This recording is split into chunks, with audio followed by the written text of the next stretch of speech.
Terima kasih pemirsa, Anda masih bersama kami di Suara Jakarta dan saat ini saya masih bersama Pak Gembong Warsono untuk membicarakan terkait revitalisasi Monas. Ya, Pak Gembong, kita lanjutkan tadi. Menurut Pak Gembong sendiri, apa sih langkah-langkah yang seharusnya dilakukan Pemprov DKI Jakarta untuk membenahi ke depannya? Kan ini kalau dikatakan udah suatu kecerobohan hingga proyek ini harus diberhentikan gitu. Yang pertama, membangun komunikasi. Yang kedua, membangun koordinasi. Baik. Dua hal ini menjadi penting bagi Pak Anies untuk bisa mereview apa yang selama ini dilakukan, yang notabene selama ini banyak blunder. Kenapa kebijakan banyak blunder? Karena faktor dua hal tadi. Contoh, misalkan, bagaimana hubungan antara pusat dan daerah, ini kan terjadi stagnasi komunikasi antara pusat dan daerah, sehingga banyak kebijakan-kebijakan tidak sejalan. Iya. Ini kita sayangkan, karena antara pusat dan daerah harus seiring dan sejalan. Dan harus diingat dalam undang-undang pemerintahan daerah, yang namanya gubernur dan wakil pemerintah pusat di daerah. Artinya kebijakannya harus seiring dan sejalan, nggak boleh saling bertolak belakang. Iya, supaya gitu untuk menghindari miss ya di antaranya. Itu untuk pusat dan daerah. Untuk di daerah itu sendiri, ya tentunya ya melakukan koordinasi dengan semua komponen yang ada. Sehingga kebijakannya betul-betul bisa dieksekusi di lapangan. Jadi antara yang disampaikan oleh Pak Anies bisa diterjemahkan oleh para SKPD. Baik. Kuncinya di situ sebenarnya. Eksekutornya bukan Pak Anies, eksekutornya para SKPD. Ketika SKPD mampu menerjemahkan kebijakannya gubernur, maka SKPD bisa menjalankan perintah gubernur dengan baik. Gitu loh. Ini persoalannya kadang-kadang ada kebijakannya Pak Gubernur tetapi tidak mampu diterjemahkan di bawah. Sehingga para SKPD ragu untuk melakukan eksekusi. Contoh, misalkan, apa sih yang dikatakan naturalisasi kali? Pertanyaannya itu, SKPD ketika kita tanya, dia bingung, apa sih naturalisasi? Sehingga tidak mampu menerjemahkan itu. Karena dia tidak mampu menerjemahkan itu, maka dia tidak mampu melakukan eksekusi di lapangan. Komunikasinya memang itu yang sangat itu kurang. Itu problem dasarnya di situ, Mbak. Gitu. Pak Gembong melihat sendiri kan beberapa kebijakan-kebijakan dari Pemprov DKI Jakarta memang akhir-akhir ini banyak yang kontroversi seperti itu. Dan salah satunya adalah tentang pemilihan dari Dirut PT Transjakarta itu. Itu menurut Pak Gembong sendiri bagaimana?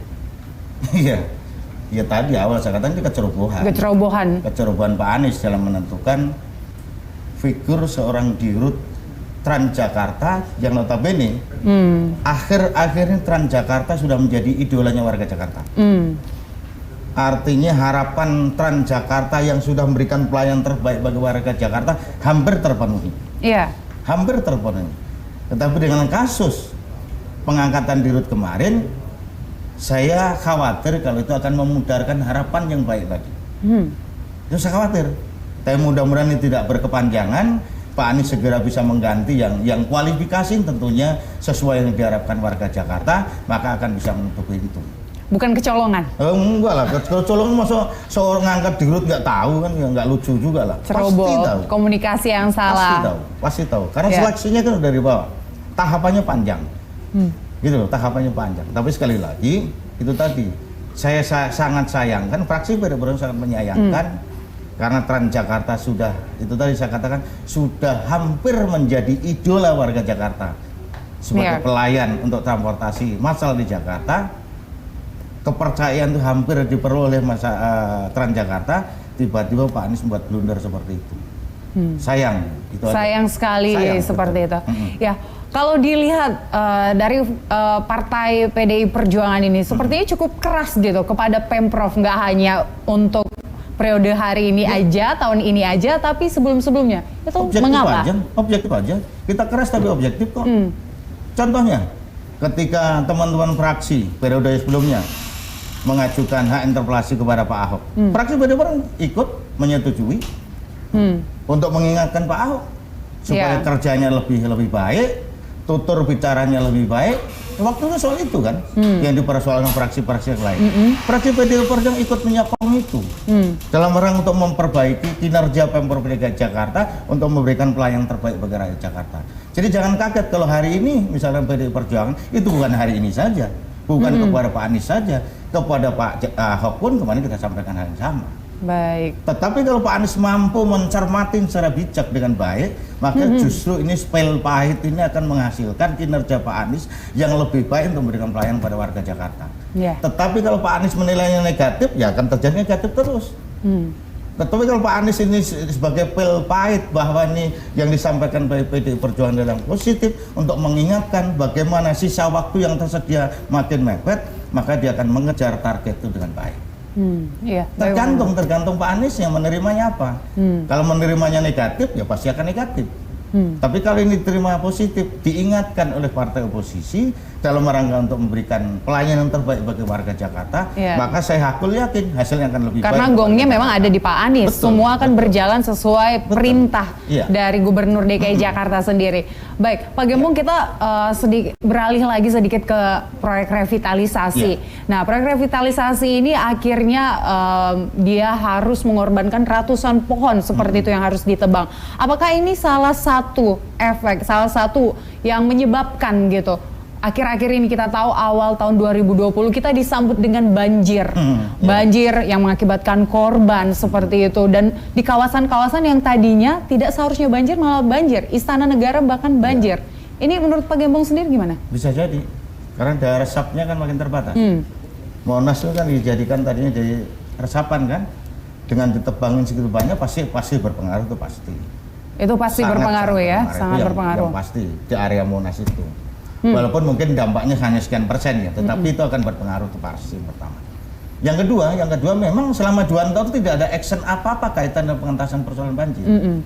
Misalkan pengerukan kali tidak ada, pengerukan saluran lingkungan tidak ada, normalisasi kali tidak ada, naturalisasi nggak tahu. Naturalisasi itu pun masih belum jelas sampai sekarang, begitu ya Pak Gembong ya? Tunjukkan kepada saya di mana kali Jakarta yang sudah dilakukan action untuk dilakukan naturalisasi. Tapi Pak Gembong sendiri melihat bagaimana saat ini kinerja Pemprov untuk menangani banjir? Karena kita tahu sampai saat ini masih selalu turun hujan dan ada titik-titik yang banjir gitu. Ya, kalau dirunut 2 tahun sampai dengan awal tahun, 2 tahun sampai dengan ketika Pak Anies dilantik sampai dengan awal tahun kemarin, nggak ada action apa-apa. Tidak ada sama sekali? Nggak ada. Karena dia enggan untuk mengeksekusi apa yang menjadi program pemerintahan sebelumnya. Baik. Pak Anies yang penting beda sama pemerintahan sebelumnya. Kan itu aja. Iya. Menurut Bapak pemerintah sebelumnya masih ada dampak? Pemerintah sebelumnya membuat program normalisasi kali. Dia nggak mau normalisasi. Maunya naturalisasi. Tapi naturalisasi pun juga nggak diapa-apain. Cuman wacana aja. Diskusi sono, diskusi sini, tapi eksekusi nggak ada. Sehingga itu tidak dirasakan oleh rakyat Jakarta.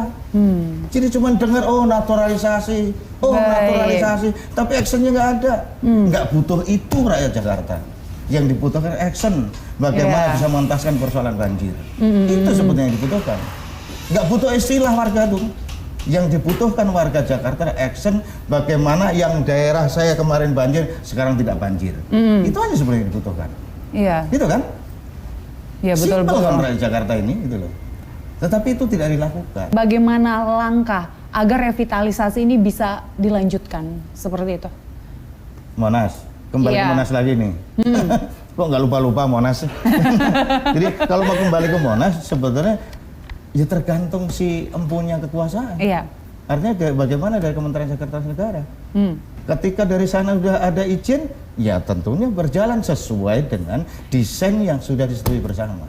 Kuncinya soal desain. Baik. Gitu loh. Kuncinya soal desain. Seandainya desain itu berbeda dan akhirnya ruang terbuka hijaunya berkurang? Janganlah. Karena konsepnya kan menambah hijau. Kalau konsep desain yang kemarin dipaparkan di rapat pimpinan gabungan, justru ruang terbuka hijaunya kan lebih banyak. Baik. Kalau nggak salah sekitar 60 sekian persen. Harusnya sesuai desain yang di awal. Sesuai dengan desain. Tapi bagaimana saya percaya 60 sekian persen, sementara hari ini yang kita lihat adalah pemotongan pohon. Kan apa ya? Apakah warga Jakarta mau percaya begitu saja? Oh nanti Monas akan jadi gini. Sekarang lu potongin pohon-pohonnya kok gitu loh. Gitu loh. Jadi melihatnya dari start awalnya. Start awalnya sudah motongin pohon, tapi janjinya, oh nanti akan lebih hijau, ya enggak lah kan gitu. Ya. Ini pola-pola bohongin yang kayak gini ini gitu loh. Gitu Ya loh. Pak Gembong, kita tahu sendiri Gitu. memang proyek revitalisasi ini kan memakan banyak sekali anggaran seperti itu. Dari fraksi PDIP sendiri, melihatnya bagaimana? Sudah adakah pengawasan terhadap anggaran tersebut? Justru ini mekanisme pengawasan yang kita lakukan. Ini kan pola pengawasan yang kita lakukan. Gitu loh.